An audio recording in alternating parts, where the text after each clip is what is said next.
Maya Jenkins didn't think much of taking the night shift at the old textile factory. She had been struggling to pay off her college loans and needed the extra cash. The factory itself was a relic, its walls soaked with decades of history, its vast machinery left humming in the dim light. The first few nights were uneventful. Maya spent most of her time walking through the echoing halls, checking that the machines were running smoothly. Occasionally, she would glance at the monitors in the security room, which displayed grainy, flickering footage of the factory floor, break rooms, and the parking lot. But on her fourth night, she noticed something strange. One of the machines on the south end of the factory, an area that hadn't been operational in years, appeared to be moving. The spools of thread spun slowly, the gears grinding softly as if powered by an unseen force. Maya frowned. "That's impossible," she muttered. Grabbing her flashlight, she walked cautiously toward the south wing. The air seemed colder here, and the faint smell of rust lingered. As she approached the machine, she could see that it was indeed running. Yet the power to that section had been cut off long ago. A shiver ran down her spine. Turning off her flashlight momentarily, she stared at the machine, half expecting someone to step out from behind it. But nothing happened. Still uneasy, she returned to the security room and made a note of the incident. She resolved to report it to her supervisor in the morning, convincing herself it was likely a mechanical glitch. But deep down, a seed of doubt began to grow. The next night, Maya tried to shake off her unease. The factory was old and strange things happened in old places. Still, she couldn't ignore the sensation of being watched. As the hours crawled by, Maya heard faint sounds, whispers, almost inaudible but undeniably present. At first, she dismissed them as the wind or the creak of the aging building. But as the whispers grew louder, she realized they were coming from the machinery itself. Her heart raced as she walked toward the nearest loom, flashlight in hand. The whispering stopped as soon as she reached it. Maya leaned closer, her breath visible in the chilled air. Just as she was about to step back, the loom jerked to life, spinning its thread at an unnatural speed. Maya screamed and stumbled backward, dropping her flashlight. She scrambled to pick it up, her hands trembling. When she shone the light on the loom again, it was still, silent, as if nothing had happened. By the end of the week, Maya was a nervous wreck. She began to dread her shifts, each night feeling longer and more oppressive than the last. One evening, as she watched the security monitors, she noticed something peculiar. A shadow moved across the screen, darting between the rows of machines. She rewound the footage, but the shadow was gone. Determined to prove she wasn't imagining things, Maya ventured onto the factory floor. The vast space seemed to stretch endlessly in the dim light, the silence broken only by the occasional clank of a cooling machine. As she walked, the feeling of being watched intensified. She glanced over her shoulder repeatedly, but the floor was empty. Then, out of the corner of her eye, she saw it, a tall, dark figure standing motionless at the far end of the room. "Who's there?" she called out, her voice shaking. The figure didn't move. Maya's grip tightened on her flashlight as she took a step closer. But before she could get a better look, the figure vanished. The following night, Maya arrived early and decided to do some research on the factory. She dug through old records in the break room, scanning faded newspaper clippings and company memos. What she found sent chills down her spine. Years ago, a worker had died in an accident on the south wing floor. The man, John Carter, had been crushed by a malfunctioning machine during a late-night shift. His death had been ruled accidental, but co-workers claimed they had heard strange noises in the factory ever since. As Maya read on, the lights flickered. The whispers returned, louder this time, echoing through the empty halls. "Get out!" the voices hissed. Maya bolted back to the security room, her heart pounding. She locked the door and watched the monitors, her eyes scanning every corner of the factory. The shadow appeared again, this time closer to the camera. Determined to end the torment, Maya decided to confront the presence. Armed with her flashlight and a crowbar, she made her way to the south wing. The whispers grew louder with each step, forming words she could barely understand. As she reached the malfunctioning machine, the air grew icy. The shadowy figure materialized in front of her, its form shifting and flickering like static on a broken TV. "What do you want?" Maya demanded, her voice trembling. The figure raised an arm, pointing toward the machine. Maya hesitated, then stepped closer. There, wedged beneath the gears, was an old locket. She picked it up and opened it, revealing a photograph of John Carter and his family. The whispers stopped. The shadow dissolved into the air, leaving Maya alone in the eerie silence. The factory was shut down the following month, deemed unsafe for operation. Maya quit her job and never looked back, but she kept the locket as a reminder of the strange events she had witnessed. Though she moved on, rumors of the haunted factory spread, attracting thrill seekers and ghost hunters. None of them, however, could explain the shadowy figure or the whispers in the machines. Would you like me to continue with the next story?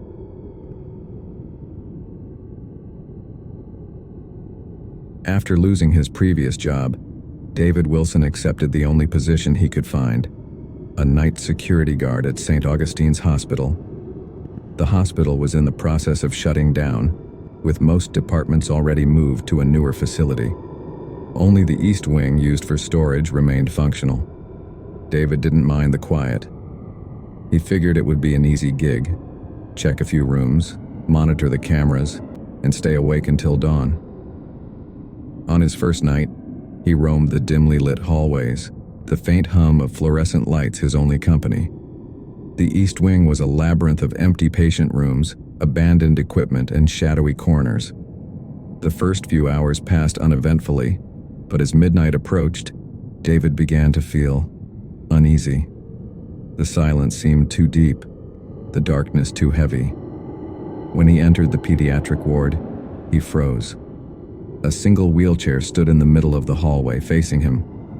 He was certain it hadn't been there before. "Must have been the wind," he muttered, pushing it back to the wall. He laughed nervously at himself, trying to shake off the growing tension. But as he turned to leave, he heard the faint squeak of wheels behind him. David spun around, his flashlight cutting through the shadows. The wheelchair was moving. It rolled slowly, then stopped. "Hello? Is someone there?" His voice echoed down the empty corridor. There was no answer. David's grip tightened on the flashlight as he approached the wheelchair. It was empty. Suddenly he heard it. A soft giggle, like that of a child. The sound sent shivers racing down his spine. He scanned the hallway with his light, but it was empty. "Who's there?" he shouted, his voice cracking. The giggling stopped. David stood frozen, his heart pounding. After a few moments, he turned and hurried back to the security room, locking the door behind him.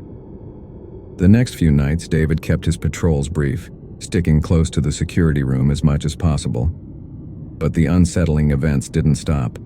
The cameras showed fleeting shadows moving through the corridors, always just out of frame. One night, as he reviewed the footage, David noticed something chilling. In the pediatric ward, the wheelchair was back in the center of the hallway. But this time, there was a figure sitting in it, a small child with dark hair and pale skin. David's breath hitched. He rewound the footage, but the child wasn't there anymore. Determined to prove he wasn't imagining things, he grabbed his flashlight and headed to the ward. The wheelchair was empty, just as he had left it. But as he turned to leave, he felt a tug on his sleeve. He whipped around, but no one was there. A soft voice whispered, "Don't leave me alone." David couldn't shake the voice. It haunted him, even during the day. He decided to dig into the hospital's history, searching online and asking around town. What he discovered left him cold. Years ago, a fire had broken out in the East Wing, killing several patients and staff. Among them was a little girl named Emily, who had been confined to a wheelchair. The fire started in her room, and her body was never recovered. Rumors claimed her spirit still roamed the hospital, searching for someone to help her. David returned to work that night with a sense of dread. As he patrolled the East Wing, the whispers returned, louder and more persistent. "Help me," they pleaded. In the pediatric ward, the wheelchair was gone. A trail of scorch marks led down the hallway, disappearing into a locked room at the end. David hesitated at the door. His instincts screamed at him to turn back, but something compelled him to stay. He unlocked the door and stepped inside. The room was cold, far colder than the rest of the hospital. In the center stood the wheelchair, facing a charred hospital bed.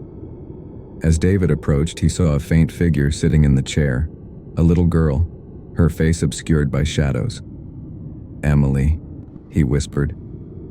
The figure turned toward him, and David saw her face clearly for the first time. It was pale, her eyes wide and empty. "You came back," she said softly. David's heart pounded as she reached out a hand. "I just want to go home," she said. He nodded, unsure of what to do. "How can I help you?" She pointed to a small, burnt doll lying on the floor. David picked it up, the charred fabric crumbling in his hands. Suddenly, the room began to shake. The walls groaned, and flames flickered at the edges of his vision. The fire intensified, the heat suffocating. David clutched the doll and turned to Emily. "What do I do?" he shouted over the roar of the flames. "Set it free," she whispered. David ran from the room, the doll clutched tightly in his hands. He made his way to the hospital's courtyard, where he placed the doll on the ground and set it ablaze with his lighter. As the flames consumed the doll, the whispers stopped. The air grew still, and the oppressive weight lifted. David looked up to see Emily standing in the distance, her figure glowing faintly. She smiled and waved before fading into the night. The hospital was closed permanently the next day, its eerie reputation sealing its fate. David left town, but he never forgot Emily or the horrors of the East Wing. Would you like me to continue with the final story?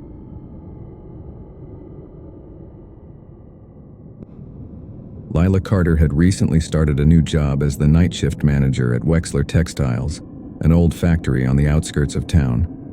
Desperate to save money for her college tuition, she ignored the factory's unsettling reputation. The locals whispered about strange occurrences and unexplained disappearances, but Lila dismissed it as small-town gossip. Her first night on the job began uneventfully. The factory floor was vast, filled with rows of outdated machinery that clanked and groaned as they operated.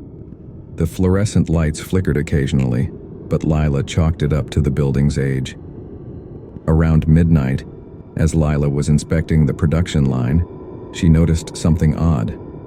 A sewing machine at the far end of the room was running, even though no one was there to operate it. The rhythmic clatter echoed in the empty space, sending a chill down her spine. Probably just a malfunction, she muttered to herself, walking over to turn it off. But as she reached for the switch, the machine abruptly stopped. She stood frozen for a moment, her heart racing, before shaking it off and returning to her office. The next night, Lila arrived, determined to prove she wasn't afraid.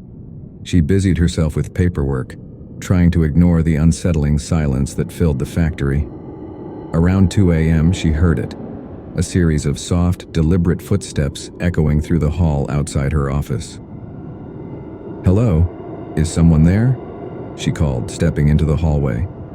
The sound stopped. She scanned the corridor with her flashlight but saw nothing. The air felt heavy, almost suffocating. Just as she turned to go back inside, a faint whisper reached her ears. "Leave." The voice was so faint she thought she'd imagined it. Shaking her head, she locked the office door and sat down, her hands trembling. She told herself it was just her mind playing tricks on her, but deep down she wasn't so sure. By the third night, Lila couldn't ignore the strange occurrences. The factory seemed to come alive after midnight. Machines operated on their own, shadows moved in the corners of her vision, and that haunting whisper grew louder. While washing her face in the restroom to shake off her exhaustion, Lila glanced at the mirror. For a split second, she saw a reflection that wasn't her own, a gaunt, pale face staring back at her with hollow eyes. She stumbled back, nearly slipping on the wet floor. When she looked again, her own reflection stared back. but the uneasy feeling remained. As she exited the restroom, she heard a loud crash from the storage area. Grabbing a flashlight, she cautiously made her way there. The storage area was a cluttered mess of old fabric rolls and broken machinery. At the far end of the room stood a locked door. Lila had noticed it before but never paid much attention. Tonight, however, she felt an inexplicable pull toward it. She tried the handle, but it wouldn't budge. Just as she turned to leave, she heard a soft knock from the other side. Lila. Her name, spoken in a voice barely above a whisper, made her blood run cold. She backed away, nearly tripping over a pile of fabric. When she looked up, the door was ajar, revealing a dark staircase leading downward. Against her better judgment, she descended into the darkness, her flashlight illuminating the narrow, damp steps. At the bottom, she found a small, windowless room filled with old photographs and documents. In the center of the room stood a large loom, its threads tangled and frayed. As she approached, she saw something that made her stomach churn. Embedded within the threads were tufts of hair, scraps of clothing, and what looked like human teeth. Panicking, Lila rifled through the documents scattered on a nearby table. They detailed the factory's dark history. Decades ago, workers had gone missing, their disappearances never solved. Rumors of abusive practices and forced labor were buried by the factory's wealthy owners. Lila realized the whispers she'd heard weren't warnings. They were cries for help. The factory wasn't just haunted. It was a tomb for those who had suffered and died there. Suddenly the loom sprang to life, its threads pulling and weaving on their own. The air grew thick with the smell of burning fabric. Lila backed away as a shadowy figure emerged from the loom, its form shifting and writhing.